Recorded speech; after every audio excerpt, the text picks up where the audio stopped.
a iniciar esta mesa redonda que lleva por título La comunicación para el desarrollo vista desde el sur. Yo soy Amparo López Meri, voy a moderar la mesa. Imparto la asignatura de Comunicación para la Igualdad en el grado de Periodismo y soy vicedecana de calidad de la facultad en la que estamos. Contamos con 3 invitadas. Las tres personas están conectadas online porque no están aquí en estos momentos. Os las voy a presentar y luego pues les daremos la palabra. En primer lugar tenemos a Amal Tarbift. Es periodista, forma parte del Laboratorio de Comunicación y Cultura Comandalucía de la Universidad de Málaga. De hecho, se está conectando desde Málaga. Su experiencia laboral ha girado en torno a la comunicación, los derechos humanos, el género, las migraciones. También ha desarrollado programas de alfabetización mediática a través de la radio participativa en Onda Color. Es cofundadora de la revista feminista La Poderío y forma parte del comité editorial de la revista Soberanía Alimentaria, Culturas y Biodiversidad. Y también colabora con El Salto Andalucía. ¿Vale? Así que tiene una amplia experiencia en comunicación y en comunicación alternativa, en medios alternativos que luchan y combaten los mensajes hegemónicos, ¿no? para pues, reivindicar cuestiones de comercio justo, de solidaridad, demás. Tenemos en segundo lugar a Adriana Valle. Ella está conectada desde El Salvador, allí son las 8:30 de la mañana en estos momentos, está en la ciudad de San Salvador, es comunicadora social, tiene más de 15 años de experiencia en periodismo y comunicación institucional. Actualmente lidera la comunicación estratégica de la Coordinadora Latinoamericana y del Caribe de Pequeños Productores y Trabajadores de Comercio Justo, CLAC. Esta entidad forma parte del sistema Fair Trade. También dentro de su trayectoria ha trabajado o colaborado más de 10 años en medios de comunicación como periodista, incluso también como directora de la Televisión Nacional de El Salvador y abordando temas como la migración, la memoria histórica y el desarrollo. En su formación es licenciada en periodismo y medios digitales y también da clases de periodismo global en la Universidad Örebro en Suecia. Seguramente no he pronunciado bien el nombre de la universidad, pero bueno, en Suecia. Y después tenemos un tercer invitado, Tomás Darillo. Él es de México, pero está ahora aquí en Castellón, porque aunque es de formación abogado, también está ahora cursando el máster en estudios, ha cursado el máster en estudios de paz por la Universidad de Innsbruck y actualmente está cursando el doctorado en estudios de paz aquí en la Universidad Jaume I de Castellón. Es fundador del colectivo Tomate y de Amable Consultores. Ahora nos explicará precisamente qué es esto del colectivo Tomate y qué iniciativas se están llevando a cabo, pero para que os hagáis una idea, pues son iniciativas que están vinculadas pues, con procesos de paz, de solidaridad, ¿vale? Él ha trabajado como asesor en el Senado de la República en México, como especialista también para Naciones Unidas, como consultor y facilitador para distintas organizaciones de la sociedad civil. Así que, bueno, yo creo que son 3 personas que tienen unos currículums muy atractivos, ¿vale? Y que seguramente sus experiencias y lo que nos cuenten hoy va a ser muy enriquecedor. Ya sabéis que tenemos pues, una primera intervención de unos 12 minutos para cada uno de vosotros, para que quede un poquito de tiempo y se puedan hacer preguntas desde la sala o podamos dialogar sobre algunas de las iniciativas que nos contéis. Así que, sin más preámbulos, yo le daría la palabra a Amal. Te pongo así en grande. Y adelante, Amal, cuando quieras. Hola, Amparo, hola a todos. Buena tarde. Muchas gracias por contar conmigo y con el grupo de investigación con Andalucía de la Universidad de Málaga. Y bueno, un placer estar aquí en esta jornada, ¿no? De debate en las que espero que compartamos y aprendamos entre todas, ¿no? Espero no excederme mucho en el tiempo. Si es así, por favor, me decís, ¿vale? No hay problema. Así que nada, voy a intentar compartir pantalla. A ver, porque no, como no os veo, a quienes estáis ahí, pues la comparto la ventana y... Vale, bueno, yo más que una presentación voy a hacer como una especie de mix de muchas cosas, ¿vale? Pero sobre todo voy a presentaros la guía de transición ecosocial y principio ético para nuestros medios, que está elaborado por el Grupo de Comunicación y Cultura de la Universidad de Málaga, como Andalucía. Es una obra colectiva donde diferentes agentes, personas expertas, movimientos sociales, personas de todas las latitudes, fruto de muchísimos años de experiencias también trabajando en el periodismo y también trabajando en la academia, hemos querido recoger en esta obra colectiva, donde participa Manuel Chaparro, Lidia Peralta y también mi compañera Lara Espinar. Y bueno, quería presentaros un poco la importancia, ¿no?, en este contexto actual en el que estamos, cómo podemos de alguna manera inspirar a personas lectoras a través de principios éticos, narrativos, ¿no?, que están relacionados, como no, con la práctica del periodismo en los medios de comunicación. Si quiere... ¡Ah, genial! Bueno, una de las premisas básicas sobre la que se sustenta la guía es que queríamos poner en valor que el periodismo, desde un periodismo situado, local, de proximidad, donde quepa una comunicación que ponga en el centro la vida, ¿no?, y no la economía. Todos aquellos aspectos éticos y en un contexto de globalización actual donde estamos viendo que hay muchos retos en general a los que nos estamos enfrentando, ¿no?, a nivel global, planetario, tanto en la gestión del medio ambiente como el cambio climático y como la crisis social de la que deriva, ¿no? Si puede... ¡Ay, genial! Bueno, ¿sobre qué se sustenta, ¿no? ¿Por qué nació esta guía? Esta guía nació fruto del descontento generalizado del tratamiento informativo que se daba a la crisis climática y a la crisis social, ¿no? Entonces hemos considerado que la situación ecológica y social que atraviesa el planeta es de una emergencia, ¿no?, a escala global, que se sustenta en diferentes ámbitos, ¿no? Ya no solamente en el cambio climático, del que todos somos conocedores, ¿no?, sino también en profundizar en cuáles son las causalidades, cuáles son los contextos que derivan de esto, ¿no? Queríamos poner de manifiesto que el cambio climático, aparte de que por mucho que haya una amplia población de personas que todavía siguen negando, ¿no?, a pesar de todo el sustento científico que se está llevando a cabo desde hace más de 50 años, ¿no?, de que es real este cambio climático, cómo afecta, ¿no?, a la biodiversidad, cómo afecta al agotamiento de recursos naturales. También queríamos poner en valor esas altas tasas de discriminación de género y violencia machista que se acometen en los medios, los discursos de odio racista, cómo están ocupando, ¿no?, gran parte de la agenda mediática en los medios que conocemos, al menos desde aquí, desde el Estado. ¿Cuál es el olvido también, ¿no?, de las personas menores y cómo se manifiestan en los diferentes medios? Y bueno, y también queríamos poner en valor, ¿no?, cuál es ese trato, ¿no?, entre condescendiente y discriminatorio de esas personas que tienen diferentes discapacidades, ¿no? Y, por supuesto, cómo negamos en un posicionamiento privilegiado como es el norte global a otras realidades de otras latitudes, ¿no? Negando así la alteridad. En esta guía de narrativa, ¿no?, intentamos ya no solamente denunciar todos aquellos aspectos que consideramos relevantes, ¿no?, como ya comenté antes, sino también que sea una guía propositiva, ¿no?, de poner en valor aquellas buenas prácticas comunicativas a través de la elaboración de discursos propios periodísticos a nivel local y a nivel de proximidad y también a nivel global, ¿no? Hay diferentes temáticas sobre las que se sostiene la guía, pero también hay subtemas de los cuales se analizan tanto las causas como las consecuencias, ¿no? Y a su vez una alternativa a este modelo imperante donde se ofrecen diferentes propuestas por parte de colectivos y por parte de tratamiento de la información para acabar, ¿no?, o al menos mitigar toda esta negación, ¿no?, de la situación actual en la que nos encontramos. Se viene acompañado también de un glosario, de una terminología básica que a veces nos olvidamos desde los medios de comunicación utilizarlo de forma correcta, ¿no? A continuación os voy a presentar un poco las temáticas principales. No sé si puedes pasar.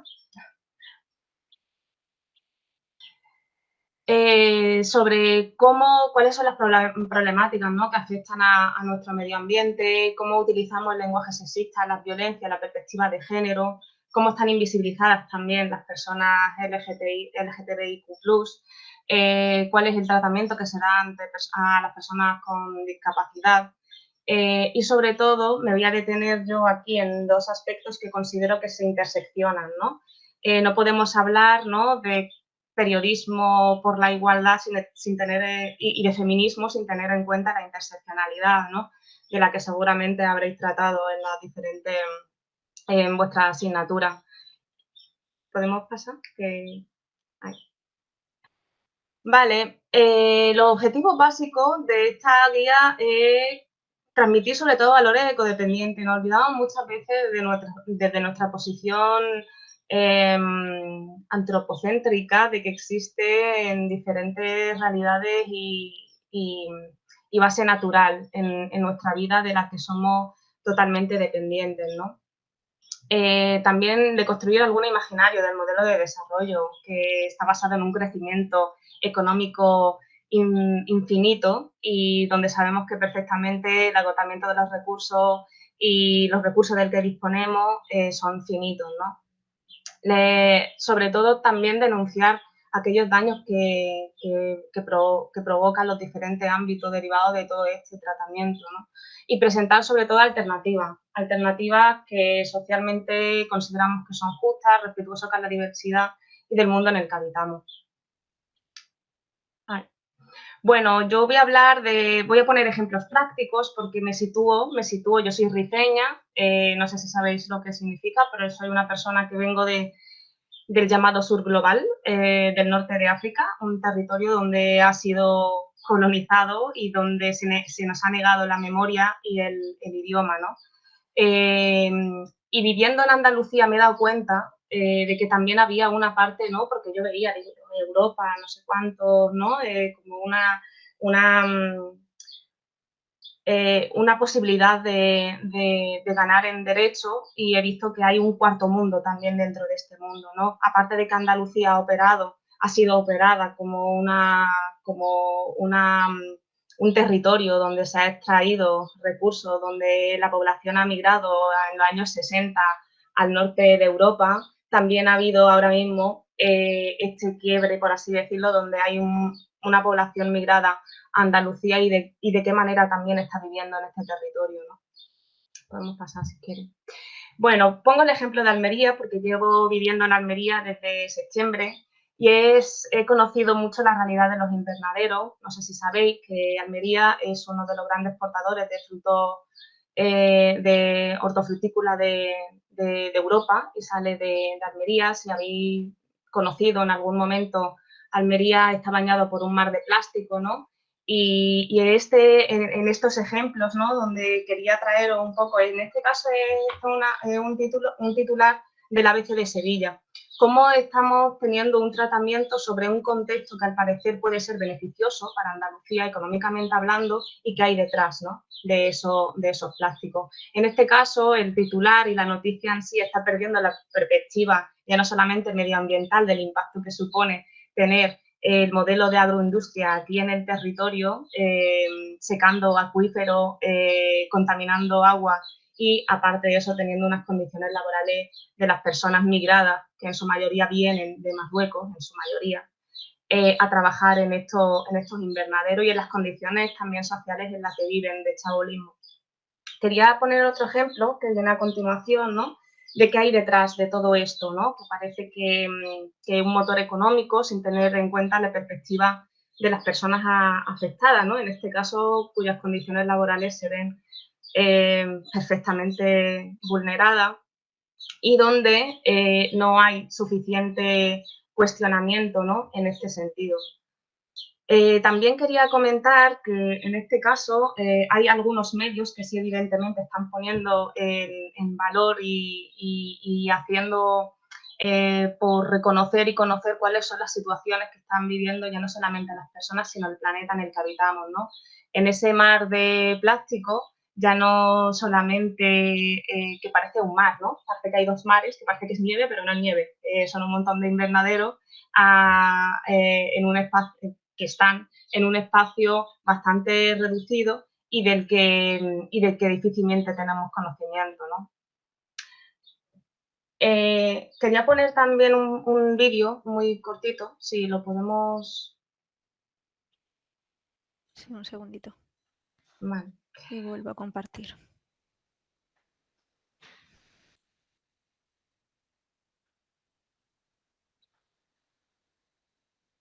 Si yo supiera que tiene que emigrar mi hijo, yo no lo dejaría. والناس ما تبغيوش يخليو البلاد ديالو.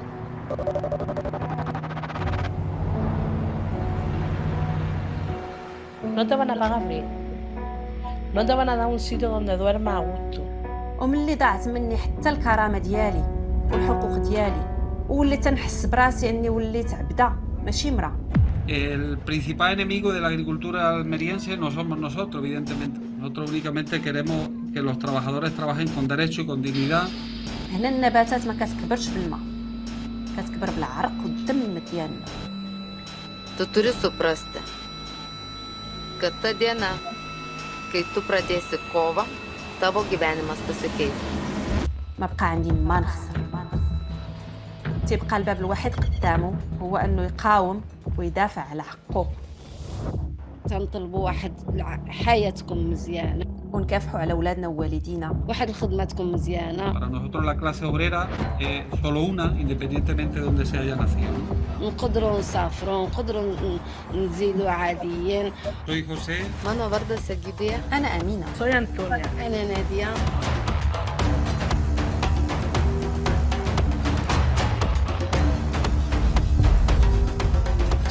وشنو تنطلب يانا تنطلب نقدروا نتعاونوا كاملين، تنطلب سوليداريتي، تنطلب كاملين واحد يعاون الاخر، وهيدا نكونوا كاملين مزيان.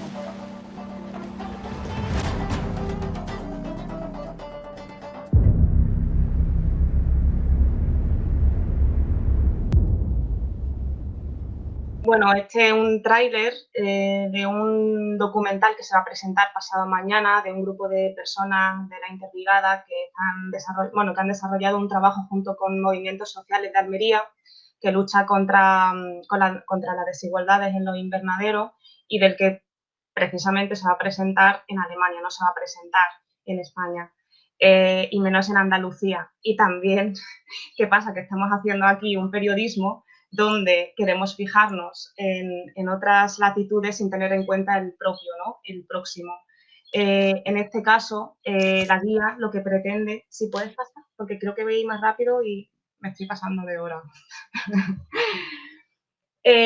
En este sentido queremos poner en valor, ¿no?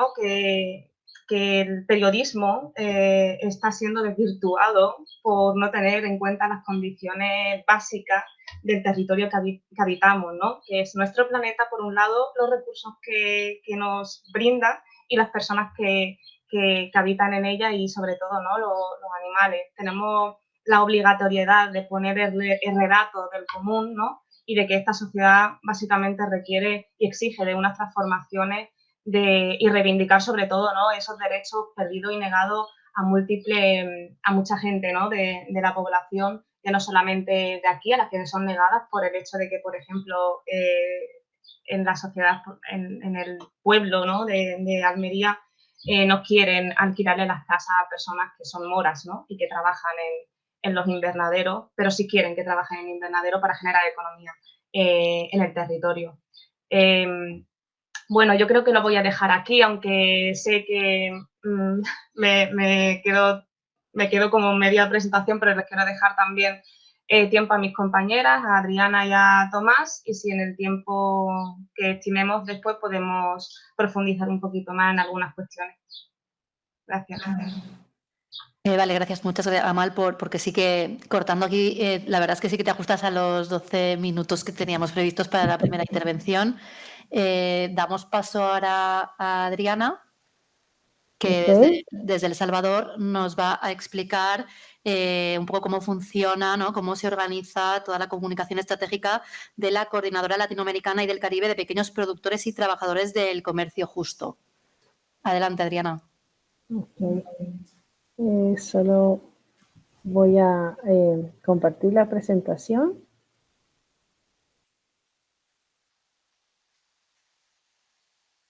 No sé, aquí. Ok.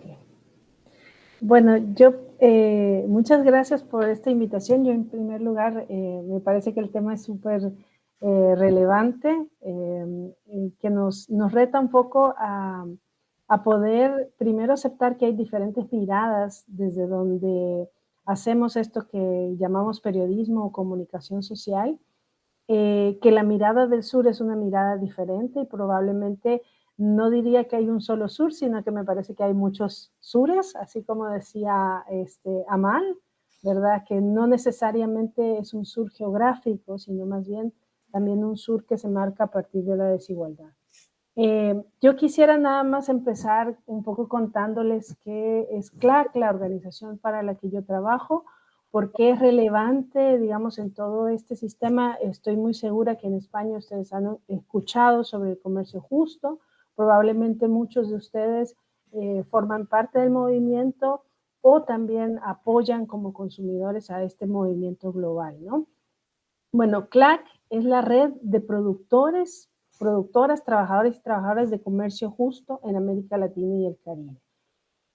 Tenemos alrededor de 1000 organizaciones que incluyen asociaciones de productores y cooperativas en 23 países que forman parte de la membresía. Es decir, también representamos a más de 500,000 de productores y productoras agrícolas, trabajadores agrícolas también, que, bueno, producen en el campo los principales productos: café, banano, cacao, azúcar, miel, frutas frescas, flores, uvas para vino, bueno, vinos también, quinoa y diferentes otros productos. Bueno, como ustedes sabrán también, de alguna u otra manera, América Latina ha sido muy importante para el movimiento y para el sistema de comercio justo, porque, digamos, el sistema certificado Fairtrade nace precisamente de una inquietud de una organización de indígenas en el estado de Oaxaca, en México, y pues que con el apoyo del padre Francisco van der Hof, de origen holandés, se plantean cómo establecer relaciones más directas entre los productores y los consumidores, porque precisamente pues también habían identificado la desigualdad que había entre, digamos,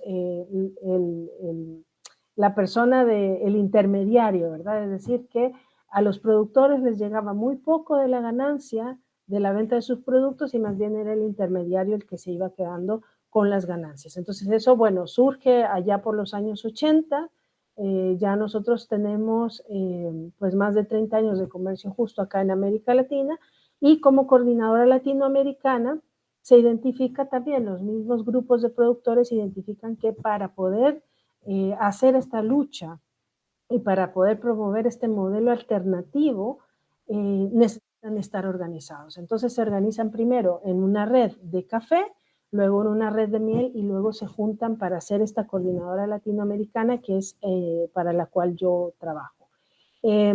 Esta coordinadora surge en 2004, ya oficialmente se formaliza, es decir, estamos a punto de cumplir 20 años. Y bueno, ¿qué es lo que representamos ahora? Yo acá solamente les quiero mostrar cómo está organizado, digamos, el sistema Fairtrade, que es, digamos, el principal sello de comercio justo. No es el único, obviamente, ¿verdad? Pero, bueno, acá estamos. La parte que ustedes ven en azul son las 3 redes de productores que tenemos. CLAC es una de ellas. Tenemos una red de productores en África y también una red en Asia. Y luego, pues, los países que ustedes ven más como en amarillo o en verde, digamos, si lo pueden ver en esa tonalidad, son las organizaciones nacionales de comercio justo en los países del norte global, que son, digamos, las que comercializan sobre todo los productos, aunque no únicamente, ¿verdad? Sino también tenemos proyectos para precisamente desarrollar también los mercados de comercio justo en el sur. Bueno, y algunos datos y cifras de CLAC. Tenemos, como les decía, cerca de 1000 organizaciones, son 971 este año, 81% es de pequeños productores, el resto es de trabajadores de plantaciones certificadas. Son 567,000 productores y trabajadores que representamos, 20% son mujeres. Ustedes saben que, digamos, las mujeres rurales tienen un rol bastante relevante, pero no necesariamente son tantas en términos de representación global, ¿no? Y bueno, más o menos las hectáreas cultivadas que representan esta cantidad. Y para que ustedes tengan algunos datos relevantes, el 85% del café Fair Trade, se vende certificado Fair Trade, proviene de América Latina.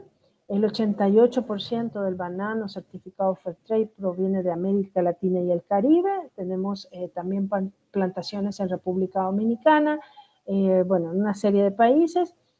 Allí, pues, la descripción de cuántas estas que dicen SPO son organizaciones de pequeños productores, HL son organizaciones de trabajo contratado, que también el sistema condiciona, digamos, una de los estándares necesarios para estar certificado como plantación es que los trabajadores tienen el derecho a estar organizados y deben de tener un comité de trabajadores que finalmente es el que decide cómo se distribuye la prima social que llega como ingreso adicional a través del comercio justo. Y bueno, 51% de las organizaciones totales a nivel global están en América Latina. 23 países y bueno, 66% de esa prima social que les comentaba también se distribuye en América Latina y el Caribe. Los productos que tenemos, bueno, una variedad, ¿verdad? Quinoa, jugo de naranja, miel, en fin. Caña de azúcar, todos sus derivados, cacao, café, pues, por supuesto que es un producto bastante relevante. Y bueno, ya aterrizando un poquito, les quería dar una breve introducción de qué es CLAC y luego quería aterrizar un poco en cuál es nuestro enfoque de la comunicación en CLAC, que tiene mucho que ver con este tema que ustedes están viendo, ¿no? Para nosotros, los pequeños productores agrícolas, los trabajadores, que nosotros identificamos como la membresía o como pues todos los miembros de las organizaciones con las que trabajamos, deben de ser los protagonistas del desarrollo de sus organizaciones y sabemos que lo son, pero también deben de ser los protagonistas de la comunicación que nosotros hacemos. Por eso es que nosotros siempre tratamos de poner al productor al centro. Creemos que es importante también para poder tener esa mirada global desde el sur, que sean los propios productores quienes cuenten sus historias y por ello también nosotros estamos trabajando mucho en el fortalecimiento de las capacidades. Trabajamos con poblaciones en las áreas rurales de, bueno, 23 países de América Latina. Ustedes saben que en muchos de estos países, pues el tema, por ejemplo, del acceso a Internet es difícil. Vemos mucho que ya, por ejemplo, el teléfono celular se vuelve una tecnología que nos facilita muchísimo la comunicación, todos estos programas de mensajería instantánea, pero también al mismo tiempo vemos como muchas potencialidades y oportunidades de la juventud que ya va haciendo el relevo generacional, que también, digamos, impulsamos desde el comercio justo. Entonces, acá les pongo esta imagen que les quiero compartir también brevemente, nada más para que vean y luego les dejo el link. Esta es la imagen, este señor se llama Roberto Gallo, es un productor, un pequeño productor de banano en Perú, que formó parte de una iniciativa para hacer un documental a nivel global a través del sistema Fair Trade sobre cómo los pequeños productores estaban viviendo la crisis económica y sanitaria fruto de la pandemia del COVID-19. Entonces, Roberto, la historia es bien interesante porque vemos también durante el documental a su familia, vemos cómo interactúa con la comunidad y de hecho pues Roberto fue un líder muy importante porque tiene una pequeña radio comunitaria que él maneja, ¿verdad? Él es como la voz de esa radio comunitaria y esa radio ayudaba mucho a dar como, por ejemplo, medidas, a educar un poco de cómo poder prevenir la pandemia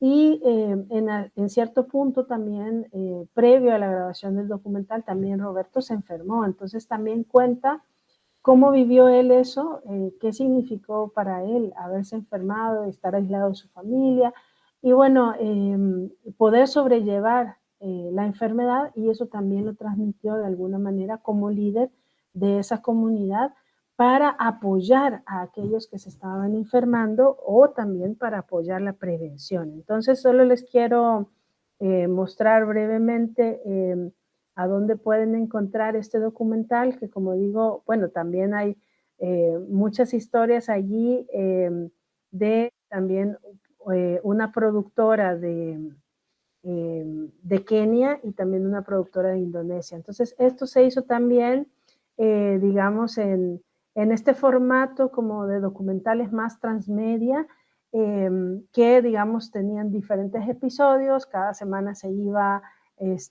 pues estrenando diferentes episodios, hay 3 episodios para cada uno de los productores que fueron seleccionados para este proyecto y bueno, también ustedes ven que el sitio web y también los episodios están en diferentes idiomas, pues también en el mismo contexto de un sistema global para el que trabajamos y bueno, solo para mostrarles un poquito qué tipo de comunicación hacemos. Esto lo hacemos en concordancia con el sistema Fairtrade, ¿verdad? Nosotros como CLAC pues también hacemos una comunicación también, como les decía, que para nosotros es muy importante fortalecer las capacidades, ¿verdad?, de las organizaciones y de las personas que forman parte de la membresía de CLAC y también fortalecer ese liderazgo a través de la formación de vocerías. Para nosotros es mucho más poderoso que sea el mismo productor que pueda estar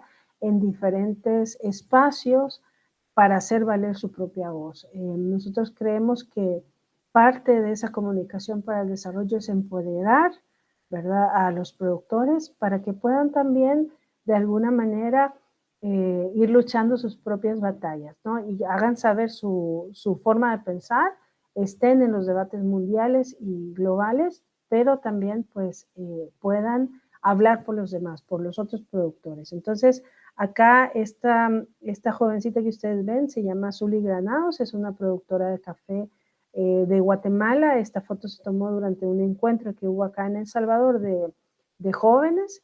Y Zuli después fue una de nuestras delegadas a la COP27, que aquí les quiero mostrar un poquito el video que se grabó de Zuli, de su participación, digamos un pequeño mensaje, me dicen si lo escuchan.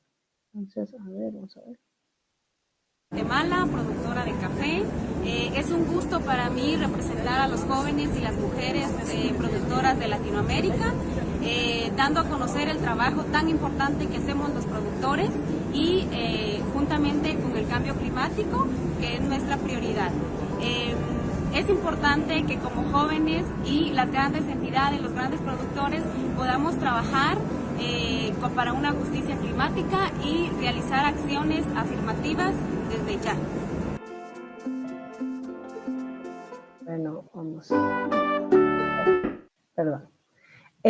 Bueno, ahí solamente una muestra, esta es parte como del trabajo que nosotros vamos haciendo. Como les digo, pues hacemos esta parte desde la Unidad de Comunicación Estratégica de CLAC, también desde las otras redes de productores del sistema Fairtrade. Y bueno, una de las cosas que yo sí quería dejarles también como inquietud, cuando hablamos de comunicación para el desarrollo no podemos dejar de lado este binomio que es la comunicación y la educación. Ahora está este concepto también de educomunicación, es decir, cómo vinculamos la comunicación a la educación, pero también al mismo tiempo cómo usamos estos medios que tenemos de comunicación de diferentes plataformas que tenemos ahora para también ir educando. Entonces, nosotros hemos ido haciendo como algunos primeros ensayos de esta fórmula, de este binomio. Tenemos, por ejemplo, esta serie radiofónica que se llama Diálogo sobre Cambio Climático, del plan a la acción, y que es básicamente un material educativo para productores y productoras en donde se van dando a conocer conceptos como cómo se elabora el plan de desarrollo, qué medidas se pueden tomar para adaptarse y para mitigar también, ¿verdad?, los efectos del cambio climático, y se van también narrando a través como de historias personales de productores de diferentes productos. Entonces, nosotros sí creemos que aprender de la experiencia de otros es parte relevante y es parte fundamental de la comunicación para el desarrollo. Ahora tenemos afortunadamente diferentes plataformas. Lo que tenemos que tener también es mucha creatividad, ¿verdad?, para poder ir desarrollando pues este tipo de materiales que son fundamentales, ¿verdad? ¿Cómo queremos nosotros que un pequeño productor pueda, por ejemplo, hacer valer su voz o pueda incidir en las políticas, ya sean nacionales o globales, en relación con el cambio climático? Sí, falta un poco entender estos conceptos y falta apropiarse de estos mismos conceptos. Entonces, viendo esas necesidades, hemos hecho, por ejemplo, esta serie, hemos hecho otros materiales sobre una serie muy bonita que se llama Mujeres al Teléfono, para ir también incentivando el uso de las tecnologías para las mujeres productoras de las áreas rurales. Y bueno, siempre tomamos en cuenta, digamos, esa necesidad y esa vía que vemos que la comunicación cada vez más, estas plataformas de comunicación se vuelven sumamente relevantes para tener también una educación que no es una educación formal, pero es una educación necesaria, comunitaria, y tal vez pues más presente y más puntual, tomando en cuenta las necesidades de los pequeños productores y trabajadores agrícolas. Y yo me gustaría cerrar, no quiero alargarme mucho, pero sí quiero recordar algunos grandes pensadores de nuestra América Latina. Si vemos las cosas desde el sur, también creo yo que hay que retomar un poco a estos grandes pensadores, ¿no? Paulo Freire, que nos decía, bueno, enseñar no solo es transferir el conocimiento, sino más bien crear las posibilidades para la propia producción o construcción de ese conocimiento. Nosotros sí creemos que los pequeños productores son protagonistas, ¿verdad?, del comercio justo. Aprendemos todos los días de ellos y ellas, y es a través del diálogo a través del cual pues vamos caminando juntos de alguna manera. Y para ese diálogo es fundamental también la comunicación. Otra de Paulo Freire dice, uno debe tratar de vivir con los demás en solidaridad. Solo a través de la comunicación humana puede encontrar significado la vida, tan puntual y tan relevante para lo que nosotros hacemos acá en CLAC. El comercio justo es un sistema que está basado en una premisa de solidaridad, ¿verdad?, que obviamente la comunicación es crucial, porque la solidaridad no se puede concretar si no tenemos una comunicación. Y bueno, uno de mi país, ¿verdad?, de Monseñor Romero, que el día de mañana se cumplen 43 años del aniversario de su asesinato. Monseñor Romero decía, queremos ser la voz de los que no tienen voz para gritar contra tanto atropello contra los derechos humanos. Obviamente en esa época había mucha convulsión en El Salvador, pero retomando un poco esto de ser la voz de los sin voz, tan relevante que nosotros como comunicadores sociales o como periodistas pongamos al centro a las personas y también le demos esa herramienta para que su voz pueda ser escuchada, sobre todo para esas voces desde el sur, ¿no?, que no siempre están en esos debates globales. Yo, por ejemplo, siempre me pregunto, ¿cómo es posible que podamos tener esos debates globales sobre desarrollo agrícola o sobre temas tan relevantes como el cambio climático y no tengamos las voces de los pequeños productores, que son quienes están en el campo día a día viviendo ya los efectos de ese cambio climático? O sea, no tiene como mucho sentido, ¿no?, decir, vamos a pensar en iniciativas y programas si no incluimos la voz de quienes realmente están siendo afectados o quienes también pueden formar parte de esas soluciones que entre todos y todas podamos mirar, ¿no? Y bueno, muy recientemente tuve la oportunidad, justamente la pasada, Adriana, poder, ¿no? disculpa que te corte porque vamos un poquito justos de tiempo. Vale, bueno, ya termino aquí, con esto termino. Vale. Es justamente el padre Francisco van der Hoff, como les dije, el pionero del comercio justo. La semana pasada estuvimos reunidos con él en México y nos decía, la única forma de enfrentar el rezago de la economía dominante es organizarse, es tener claro que el contacto con el consumidor es primordial para poder tener un acuerdo democrático también en el mercado. Muchas gracias. Gracias, Adriana, por las experiencias que nos has compartido. Y, de hecho, vamos a conocer la última experiencia desde México. Bueno, Tomás Darío está aquí en España, pero nos va a hablar del colectivo Tomate y de todo el trabajo que ha hecho este colectivo, del que él es fundador desde el 2009 en México. Adelante. Hola, buenas tardes. Quería compartir una pestaña, pero bueno, ya se compartió. La tenía en otra versión, pero bueno, pues muchas gracias por la invitación. Gracias a Eloísa Nos y a David Joan por generar estas jornadas de comunicación y a Amparo López por moderar nuestra mesa. Bueno, pues yo quiero platicarles acerca de Colectivo Tomate. Colectivo Tomate es una ONG mexicana que desde hace 14 años trabaja en proyectos sociales, artísticos y comunitarios desde una perspectiva de los estudios de paz. En el Colectivo Tomate generamos y facilitamos procesos de encuentro y conexión entre las personas para fortalecer la confianza colectiva y detonar la participación que transforma el entorno. Nuestro trabajo lo hacemos con una metodología propia que se basa en 3 pilares fundamentales. El primero son los entendimientos transracionales, que es una propuesta de Wolfgang Dietrich. El segundo son los métodos elicitivos, entendido desde la propuesta de John Paul Lederach. Y el último es la comunicación no violenta, como una de las propuestas de Marshall Rosenberg. Nosotros y nosotras trabajamos con un problema central y es la falta de conexión entre las personas.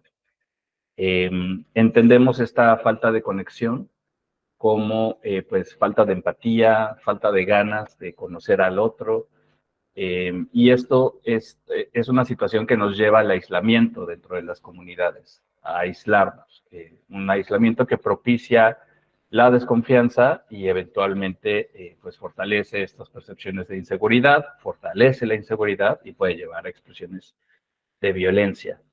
Llama la atención que en el Censo de Población de México, en el del 2020, el 67% de las mexicanas y los mexicanos señalan que el tema que más le preocupa es la inseguridad.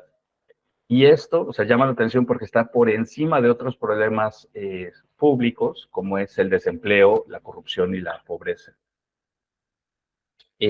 Bueno, a lo largo de estos 14 años, en Colectivo Tomate hemos trabajado pues ya a lo largo de todo el país. Hemos estado en 23 estados, que serían el equivalente a las provincias. Hemos trabajado con 1,315 familias en 61 proyectos, esto en 38 comunidades, llevándolo a 747 talleres y la generación de 1,321 murales, en los cuales han participado 849 artistas y 1,656 voluntarios. Bueno, estos son como en estos años lo que hemos hecho. En la siguiente, es nuestro, bueno, pues este es México y pues estos son los lugares en donde hemos estado.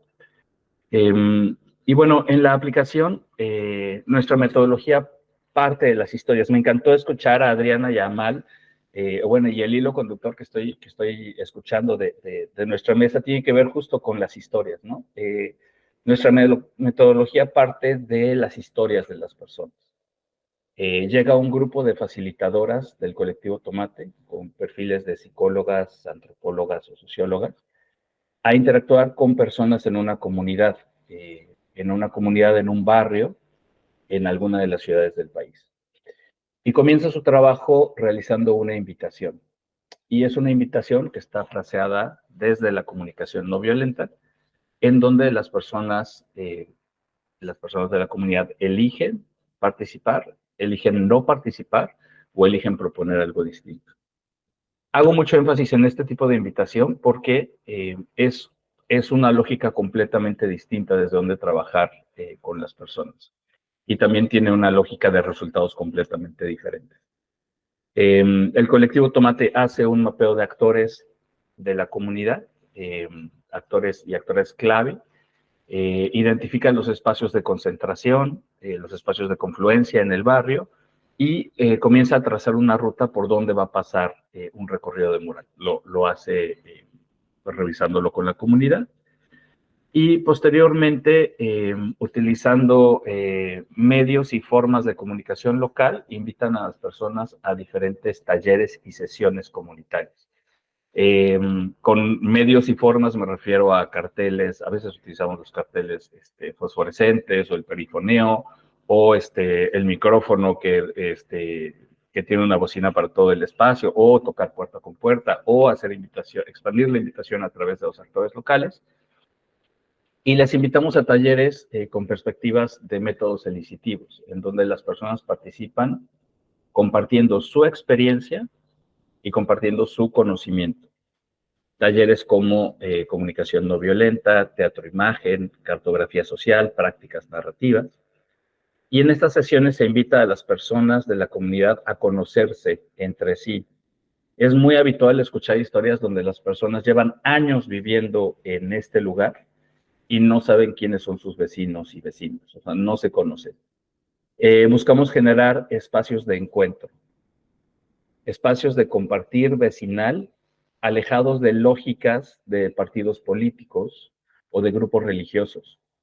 Creamos momentos donde las personas se divierten, se conocen y se expresan más allá de la voz. Entonces, en lo que estaba diciendo, lo que nos estaba compartiendo Adriana sobre la importancia de organizarse, justo generamos espacios donde las personas pueden conocerse, pueden hablarse, pueden mirarse, pueden escucharse y pueden divertirse. Y de ahí, lo que sigue es la creación de un recorrido de murales. Estos murales tratan sobre las historias de las personas, lo que es importante para las personas que viven en este barrio. ¿Qué aprendizajes les dejaron sus abuelas? ¿Qué eventos recuerdan que ocurrieron ahí con cariño?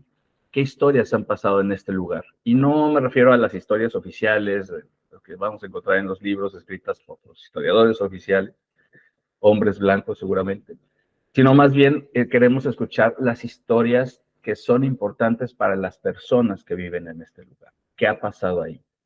Y estas historias son interpretadas por artistas que son convocados para este proyecto. En el pasado hacíamos convocatorias públicas y abiertas para todos los proyectos y ahora esto ha cambiado. Llevamos algunos artistas con quienes ya hemos trabajado de distintos lugares de México, quienes vinieron a nosotros a partir de estas convocatorias. Esto se modificó principalmente a través del tema de la pandemia y bueno, próximamente vamos a volver a sacar convocatorias públicas y abiertas.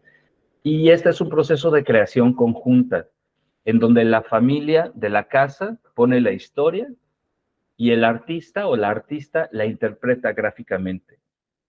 Ahora, el propósito no es el mural, o sea, el propósito es este momento en donde se están compartiendo las historias, donde se están compartiendo pues el conocerse los vecinos y las vecinas en un espacio, la interacción que se genera con las facilitadoras del colectivo Tomate, con las y los artistas que participan.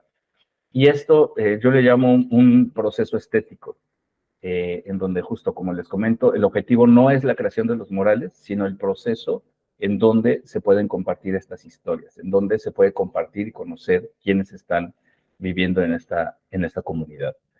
Desde una parte como ya más técnica del colectivo, pues cuidamos la curaduría en cuanto a la composición estética y las temáticas que, por ejemplo, bueno, en la composición estética están los temas relacionados con el color, que la paleta de colores que se utilicen en los murales tenga pues concordancia con la paleta de color que ya existe en la comunidad, que no sea algo completamente diferente, ¿no? Y también otros temas que tienen que ver con la teoría del color, pues que no se utilicen fondos que sean pues muy oscuros, ¿no? O sea, como desde ahí se va construyendo cómo se van presentando las historias. Y también buscamos que las historias, lo que se plasme o la interpretación, vaya hacia la construcción de lo deseable, de lo que las personas le desean también a su comunidad, no de lo indeseable. Y esto es parte del proceso, porque, bueno, pues también es cierto que, pues de los momentos más desagradables tenemos grandes aprendizajes, ¿no? Entonces, justo lo que no queremos es que los murales reproduzcan de manera gráfica la violencia, sino que más bien utilicen el lenguaje metafórico y también se hacen preguntas sobre a las personas que están contando las historias sobre cuáles son los aprendizajes vividos, qué les dejó esto que sucedió y qué es lo que les gustaría compartir a las demás personas de su comunidad. Desde mi perspectiva, es un proceso colectivo de sanación, de expresión, de distintas formas de entender la paz, de compartir, y muy a menudo, o sea, en el compartir, o sea, empieza por algo y continúa, ¿no? Entonces después se comparte expresiones musicales, se comparte la comida, se comparten las recetas, se comparten los convivios, o sea, es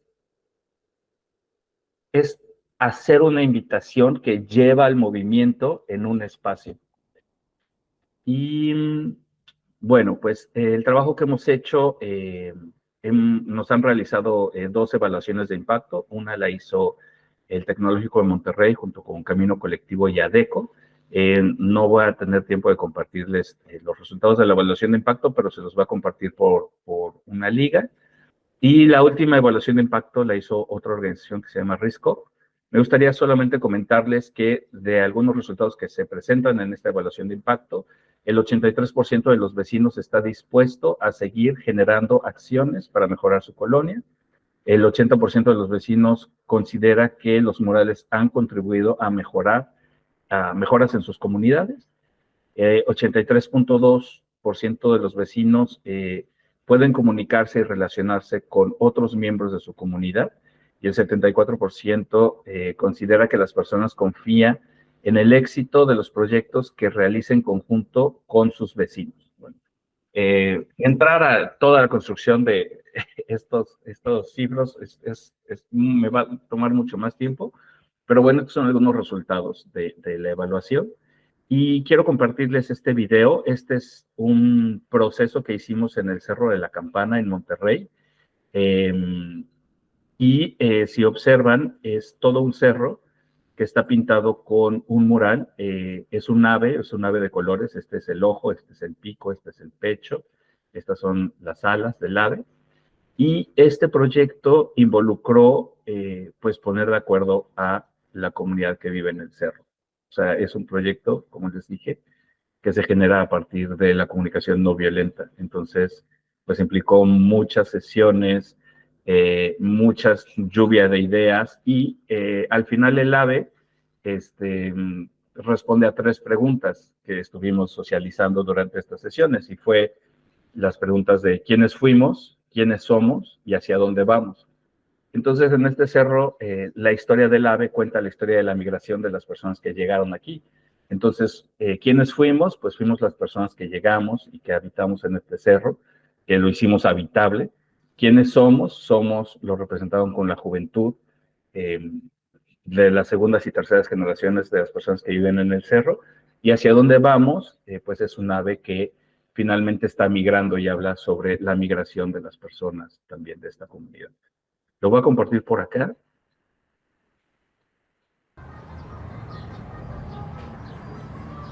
Espero que todos piensen como nosotros, que fue una obra chingona. Y para beneficio de nosotros, no de nadie más, de nosotros mismos de la colonia.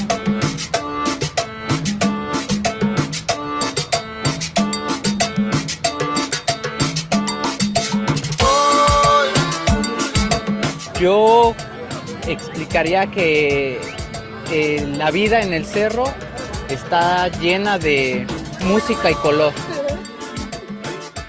Tengo viviendo aquí en la colonia 58 años, orgullosamente.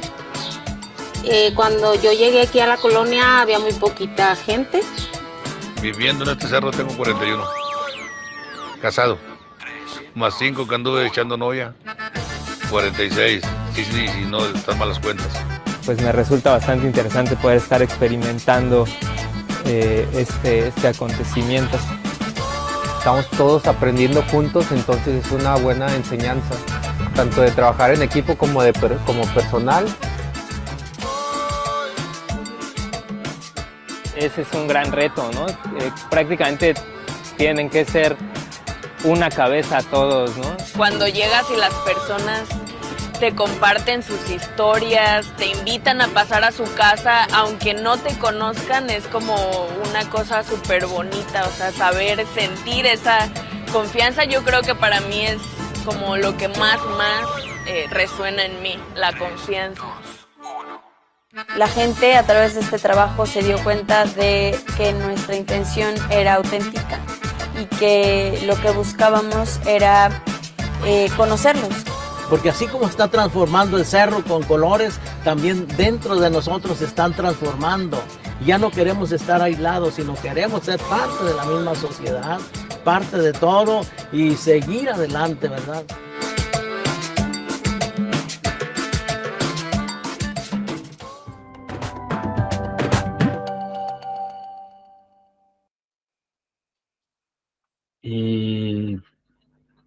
Y bueno, por último, comentarles que, pues bueno, que la metodología que nosotros utilizamos, pues actualmente también la estamos aplicando en otros proyectos, proyectos que tienen que ver con, pues el urbanismo táctico, la movilidad sustentable, la concientización sobre la violencia de género, la visibilización de historias de familias con personas desaparecidas.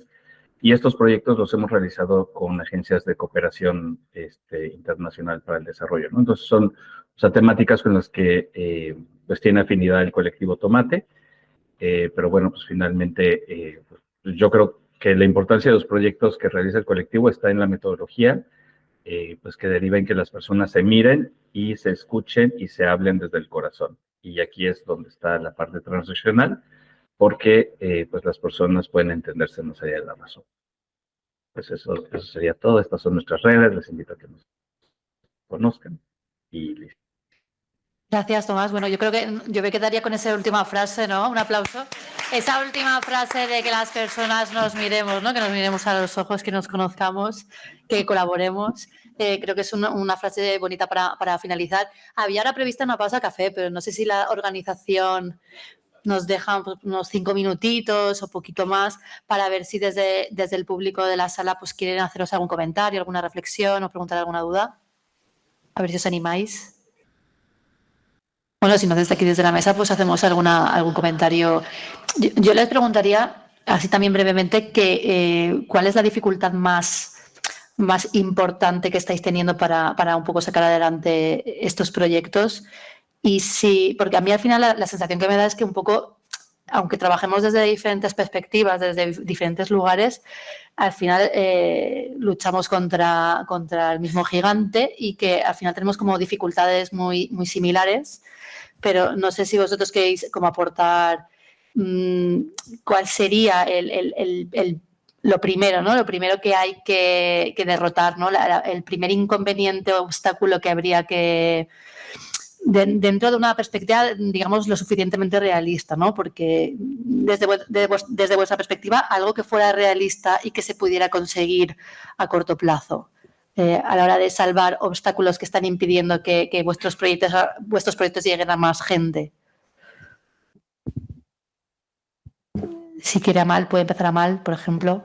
O si Amal quiere añadir alguna otra cosa. Sí, bueno, la verdad es que me quedo un poco con lo que comentó don Ramiro, ¿no? En el vídeo de Tomás, del Colosal, ¿no? Que queremos ser parte de una misma sociedad y uno de los retos principales que creo que que se enfrenta y nos enfrentamos todas las personas es que formemos parte de una misma sociedad, las personas humanas y no humanas, ¿no? Entonces, tener en cuenta que uno de los obstáculos más importantes, al menos que yo veo, es el capitalismo a nivel general, ¿vale? Sí, cómo se combate el capitalismo, entendiéndolo también desde el punto de vista de la comunicación y quién le otorga importancia a la comunicación o quiénes o qué empresas le otorgan importancia a la comunicación y cómo esos relatos no llegan a la mayoría de la sociedad. Y yo creo que uno de los retos más importantes, o básicamente las prácticas que son las que hay que fortalecer, son las pequeñas, ¿no? Las de las voces, de pequeños productores, agricultores que tengan sus propias herramientas comunicativas para que ya no solamente se les escuche, sino que también las escuchemos, ¿no? Y generar alianzas entre las personas que se supone que trabajamos para medios de comunicación y escuchar y otorgarle el valor que se merecen todas esas personas en la agenda mediática, ¿no? Yo creo que eso es uno de los principales retos, como tomando los medios, que no estamos invisibilizadas, haciéndolo nosotras.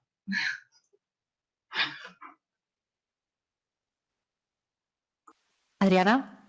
Sí, si yo puedo comentar un poquito en la misma línea de Amal. Yo creo que lo primero es hacer conciencia precisamente en las personas que estamos en los medios de comunicación o las personas que estudiamos también, ya sea periodismo, comunicaciones, en fin, hacer esa conciencia de la necesidad de escuchar esas voces, porque claro, tenemos un modelo también de comunicación que está muy empatado con eso que decía Amal, o sea, está... el modelo alimenta también el capitalismo de alguna manera, ¿no? Entonces, si nosotros queremos, pues por ejemplo nosotros en el comercio justo, que queremos un modelo alternativo que traiga y que conecte a las personas, entonces tenemos también que pensar en un modelo alternativo de comunicación, es decir, no lo podemos hacer de la misma forma que lo están haciendo.